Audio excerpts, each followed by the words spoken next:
Après avoir été teasé dans Avengers Infinity War, Captain Marvel est enfin là après plusieurs mois d'attente, même années, car j'attends le film depuis qu'il était annoncé en 2014. Le film était très attendu et on le retrouvera dans Avengers Endgame qui sort le 24 avril. Mais alors, que vaut Captain Marvel? Faut-il aller le voir? Et surtout, Thanos a-t-il du souci à se faire? Oui, clairement, on peut dire que Thanos est dans la merde et il risque de se faire défoncer dans Endgame. Vraiment, j'ai hâte de voir ça au mois d'avril. Le film se déroule pendant les années 90 et raconte l'histoire de Carol Danvers qui, après un accident en avion, va avoir des super pouvoirs et donc devenir l'une des super-héroïnes les plus puissantes. Et elle va devoir arrêter la guerre entre les Kree et les Skrulls qui dure depuis des années. Le film est réussi pour moi. Bon, après, évidemment, c'est pas le meilleur film du MCU. Ça vaut pas Avengers Infinity War ou Black Panther par exemple. Mais ça reste quand même spectaculaire, drôle, prenant. Et puis l'apparition du logo Marvel Studios, c'est clairement la meilleure apparition de tous les films Marvel. Très bel hommage à Stan Lee. Et clairement, à ce moment-là, j'avais des frissons et limite, j'avais envie de chialer. Parce que vraiment, c'est un très bel hommage. Et que vous soyez fan de Marvel ou pas, ça vous fera quelque chose de voir Stan Lee dans le générique du début. La relation entre Captain Marvel et Nick Fury est à mourir de rire et ça marche vraiment super bien. Brie Larson interprète très bien le rôle et Samuel Jackson, il montre une nouvelle image de Nick Fury. Et franchement, c'est bien de voir le Nick Fury avant que les Avengers soient créés parce que vraiment, ça s'attache encore plus au personnage et il est encore une fois à mourir de rire.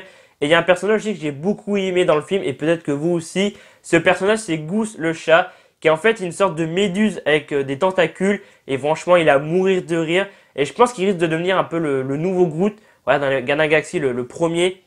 Tout le monde avait adoré Groot et c'est un personnage que beaucoup de gens aiment. Même moi, je l'aime bien. Et je pense que ouais, Groot dans les prochains films MCU, peut-être qu'on le verra. Et je pense que voilà, il risque de devenir un personnage que beaucoup de gens aiment. Et j'espère qu'on le reverra peut-être dans Endgame. On verra bien au mois d'avril. Mais vraiment, ouais, ce personnage, je pense que vous risquez de bien l'aimer quand vous allez voir le film. Et il est à mourir de rire. Vraiment, j'adore Goose. Je vais maintenant passer à la partie spoiler. Mais si vous êtes fan de Marvel ou même si vous n'êtes pas, vous devrez passer un bon moment devant le film. Et puis les deux scènes post-génériques, enfin surtout la première, c'est un truc de malade mental, mais ça j'en parle dans quelques secondes en spoiler. Et comme j'ai dit avant, Carol va essayer d'arrêter la guerre entre les Kree dont elle fait partie et les Skrulls, mais très vite elle se rappelle qu'elle est humaine et après une discussion avec Talos, le chef des Skrulls, on apprend en fait que sont les gentils et à ce moment-là, je trouve qu'elle accepte beaucoup trop vite ce que dit Talos. Il est là en mode ouais bah nous les gentils, les autres c'est les méchants. J'étais là en mode mais meuf, ça se trouve il te raconte des conneries, il va te tuer, tu vas rien comprendre. Mais non, pas du tout. En fait, Talos a un enregistrement audio de l'accident d'avion qu'elle a eu il y a 6 ans.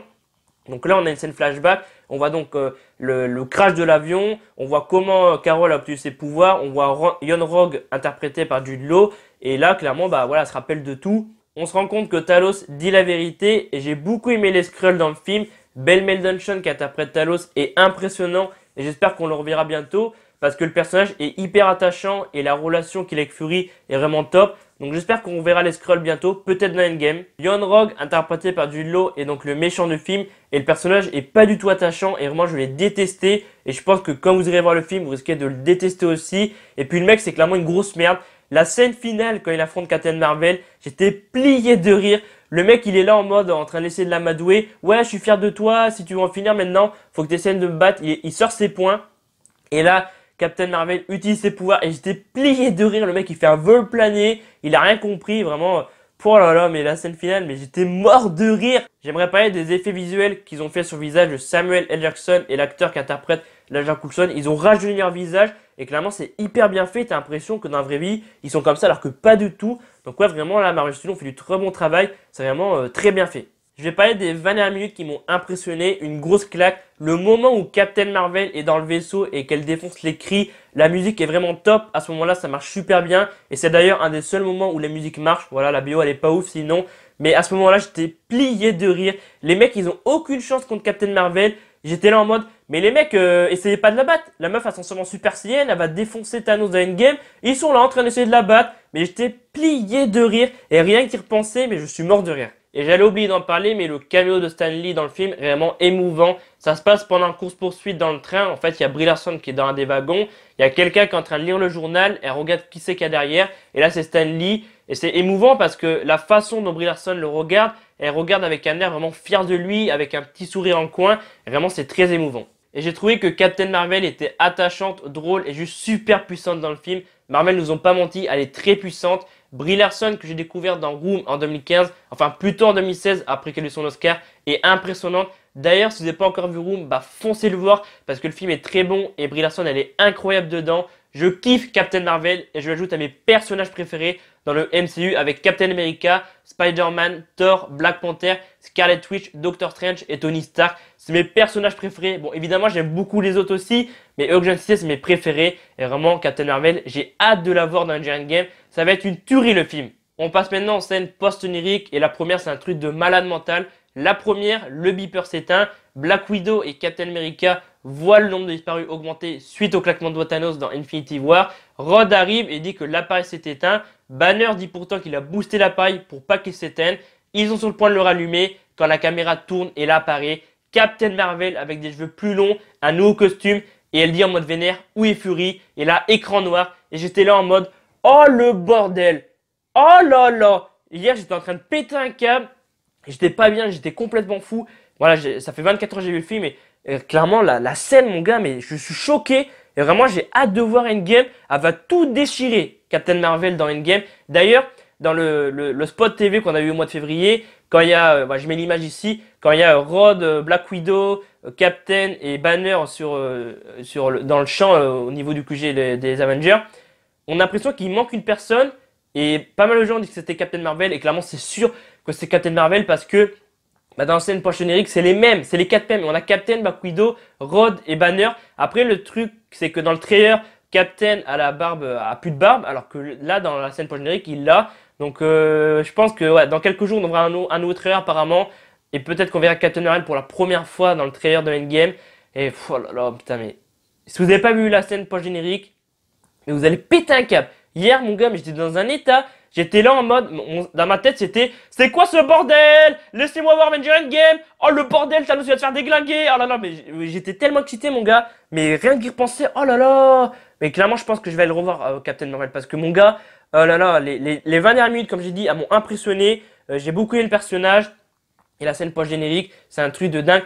Et la deuxième scène post-générique, elle sert pas à grand chose, mais c'est plutôt drôle. C'est en fait Goose qui crache le Tesseract. Et d'ailleurs, je me demande, je pense comme pas mal de monde, pourquoi le Tesseract est dans l'espace dans les années 90, alors que quelques années avant, Howard Stark l'avait récupéré dans Captain America First Avenger. C'est quand même bizarre, j'espère qu'on va avoir des explications. Mais moi, j'ai peut-être ma théorie, et peut-être que ça sera ça, c'est que Marvel, le personnage qui meurt dans le crash d'avion et qui avait été recruté...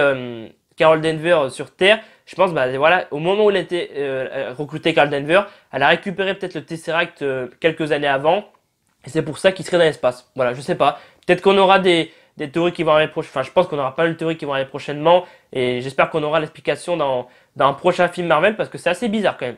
Dans l'ensemble, les effets spéciaux sont plutôt bien faits, mais il y a juste une scène où je trouve que c'était mal fait. C'est en fait la course-poursuite en train quand Nick Fury est en train de conduire sa voiture.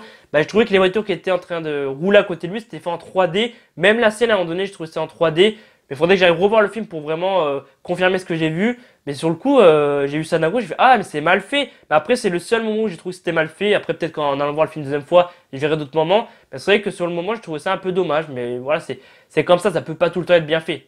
Et j'ai m'arrêter ici parce que je pense que j'ai bien parlé du film et bien spoilé. En tout cas, j'espère que vous aurez donné envie d'aller voir le film. Si c'est pas le cas, quand vous allez voir Endgame et vous comprendrez pas, tant pis pour vous. Voilà, je pense que c'est très important d'aller voir Captain Marvel avant Endgame parce que voilà, ça sera important de connaître les personnages. Elle va jouer un rôle très important dans le film. Donc voilà, j'espère que vous irez voir le film.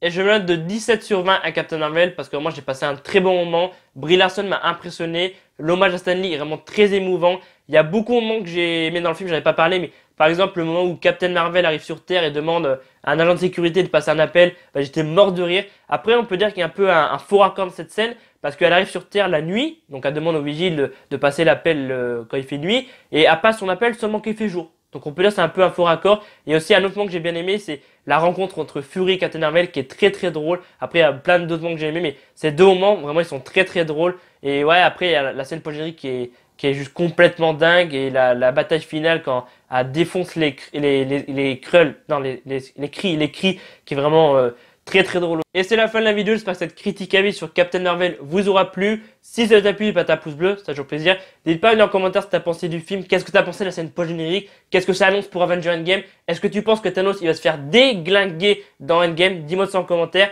Et moi je vous dis à dans quelques jours pour de nouvelles vidéos. Il va y avoir la critique de, je sais plus, de Dembo je crois qui arrive, et il y a de US avec le nouveau film de Jordan Peele qui avait fait Get Out et j'avais beaucoup aimé. Et je prépare aussi une vidéo de théorie sur Endgame, voilà, ça fait pas mal de temps que j'en parle. Je l'avais déjà dit quand le TV spot est sorti, mais là il devrait y avoir un autre trailer et clairement je pense que je suis fan de théories parce que là avec Captain Marvel j'ai plein de théories sur ce qui risque d'arriver dans Endgame.